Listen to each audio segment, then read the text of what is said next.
Assalamualaikum warahmatullahi wabarakatuh. Bismillahirrahmanirrahim. Alhamdulillahirabbil alamin wa bihi nasta'in ala umuri dunya waddin. Assalatu wassalamu ala asyrafil anbiya'i wal mursalin wa ala alihi wa ashabihi wa man tabi'ahum bi ihsanin ila yaumiddin, amma ba'd. Pada kesempatan kali ini saya mencoba menceritakan kisah tabi'in yang bernama Ar-Rabi' bin Husayn. Kisah ini berawal dari perbincangan antara Hilal dengan Munzir. Waktu itu Munzir berkunjung ke rumah Hilal. Maka Hilal bertanya kepada Munzir, "Wahai saudaraku, bagaimana menurutmu kalau kita habiskan sedikit waktu kita untuk beriman dengan berkunjung kepada rumah Ar-Rabi' bin Husayn?" Maka Munzir menjawab, "Bagus, saya setuju dengan ini. Tapi saya dengar-dengar ketika Syekh Ar-Rabi' bin Husayn sakit, dia lebih suka untuk berzikir kepada Allah Subhanahu wa taala dan menghabiskan waktunya di rumah dan menghindari untuk bertemu dengan manusia." Maka Hilal menjawab, "Memang dia seperti itu adanya dari dulu. Sebelum dia sakit memang sudah seperti itu." Ar-Rabi' bin Husayn, dia sakitnya itu tidak mempengaruhi terhadap karakternya, karena dia telah menjadikan ucapannya itu sebagai tasbih, zikir kepada Allah Subhanahu wa taala, dan diamnya itu adalah untuk berfikir. Oh, kalau begitu okelah kita berangkat ke sana. Sebelum berangkat ke sana, maka Munzir bertanya kepada Hilal, "Nanti kamu tahu bahwasanya setiap syekh itu memiliki karakternya masing-masing, memiliki sifat dan karakter masing-masing. Nanti ketika kita sudah sampai di sana, lalu apa yang kita lakukan? Apakah kita perlu untuk menanya duluan, atau kita diam saja menunggu sampai beliau yang berbicara?" Maka Hilal menjawab, "Ya Munzir, wahai Munzir, seandainya Anda bersamanya selama setahun penuh dan Anda diam tidak bertanya, maka beliau akan diam." Memang karakternya seperti itu. Dia tidak mau berbicara yang sia-sia. Oh, kalau begitu ayo kita berangkat. Ketika mereka berangkat dan sudah sampai ke tempat syekh itu, mereka duduk di sampingnya yang sedang dalam keadaan sakit. Maka mereka berdua berkata, "Kaifa asbahta ya Syekh? Bagaimana kabarmu ya Syekh?" Maka Syekh menjawab, "Asbaha dha'ifan muzniban ya'kulu rizqahu." Keadaannya sekarang dalam keadaan lemah, banyak dosa, tinggal menghabisi rezekinya. Kemudian Hilal bertanya kepada Syekh seolah-olah meminta izin, "Wahai Syekh, ada seorang dokter terkenal saya dengarkan telah tinggal di Kufah ini. Apakah boleh saya ajak beliau ke sini untuk melihat penyakitmu?" Maka Syekh menjawab, "Saya tahu bahwa pengobatan itu benar adanya. Tetapi ketika saya perhatikan kisah kaum Samud dan Ashabur Ras dan orang-orang yang hidup di antara mereka itu, saya melihat bahwa mereka dalam keadaan jauh lebih kuat dari kita. Dokter mereka ada, tetapi yang sakit juga ada. Kalau seandainya benarlah itu penyakit, maka kita akan mengobatinya."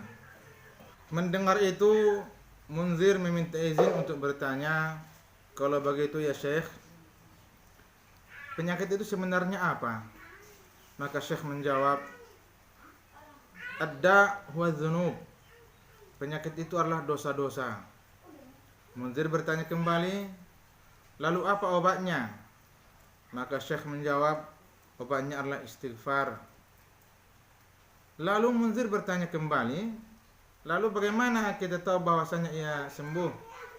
Maka Syekh menjawab, "At-taubatan nasuhah."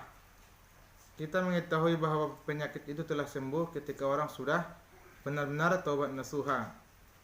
Kemudian Syekh memperingati kami dengan ungkapan seperti ini, kata Munzir. As-sarair, as-sarair. Iltamisu bis-sarair. Yang tersembunyi, wahai Munzir, yang tersembunyi. Kalian harus tetap memelihara yang tersembunyi, yang tidak diketahui oleh manusia, karena Allah Subhanahu wa taala jelas mengetahui itu. Dan setelah selesai memberikan nasihat, maka air mata Syekh mengalir sampai membasahi jenggotnya. Dan ketika itu tiba-tiba anaknya masuk dan menawarkan kepada ayahnya, "Wahai ayahku, ini ibu sudah membuat makanan untukmu, maka silahkanlah makan."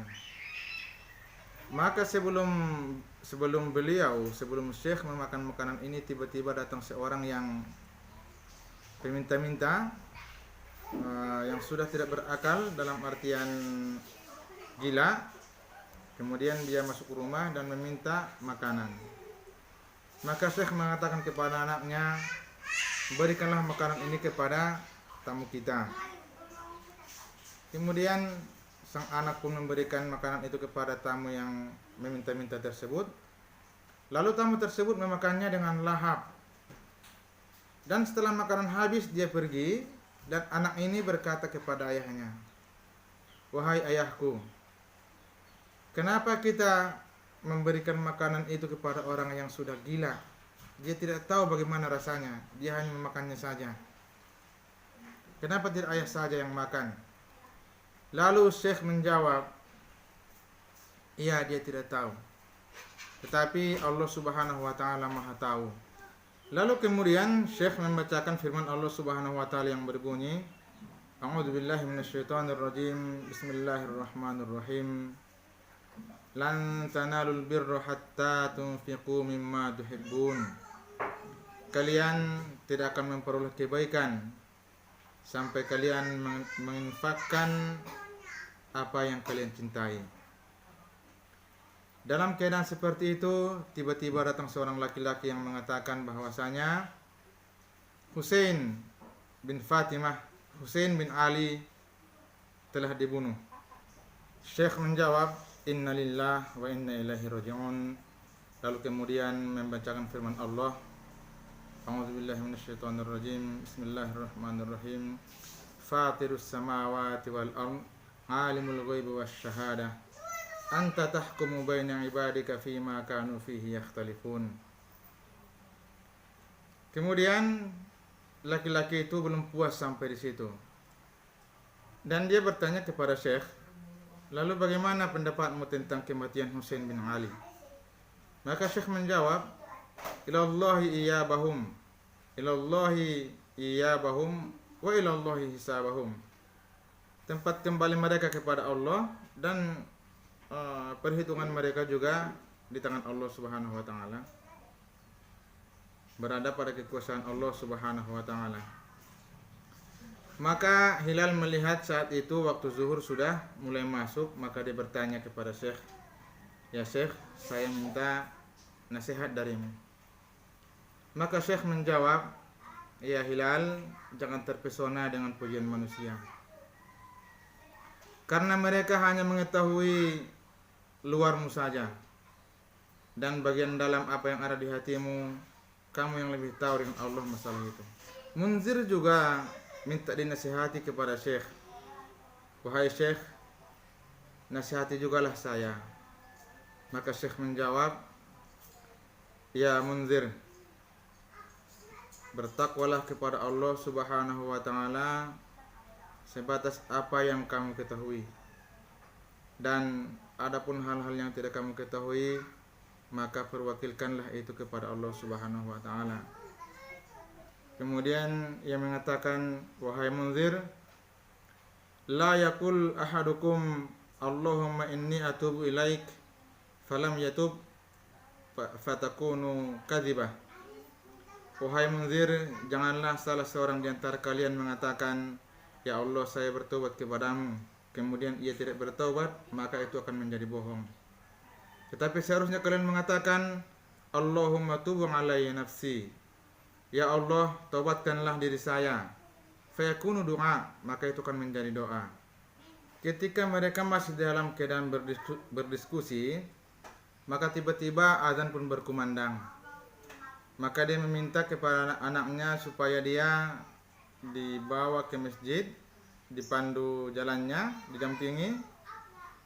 Lalu mereka bertanya kepadanya, "Wahai Syekh, bukankah kamu sudah mendapat keringanan dari Allah Subhanahu wa taala dengan sakitmu ini untuk tidak pergi ke masjid? Kamu kan dalam keadaan sakit, sudah mendapat keringanan dari Allah Subhanahu wa taala untuk tidak berangkat ke masjid. Kenapa harus berangkat lagi?" Maka Syekh mengatakan, "Faman sami'a minkumul munada yad'u ilal falah falyujibhu walau habwan." Siapa saja di antara kalian yang mendengarkan azan, mendengarkan hayya 'alal falah, maka hendaklah ia menjawabnya, hendaklah ia menghadiri salat walau habwan, walaupun dalam keadaan merangkak. Dari kisah ini kita melihat bagaimana seorang syekh berinteraksi dengan manusia dan dengan Allah Subhanahu wa taala. Demikianlah kisah tabi'in Rabi' bin Khusaim. Mudah-mudahan kita bisa mengambil iktibar dari kisah ini. Sekian, mudah-mudahan bermanfaat. Wassalamualaikum warahmatullahi wabarakatuh.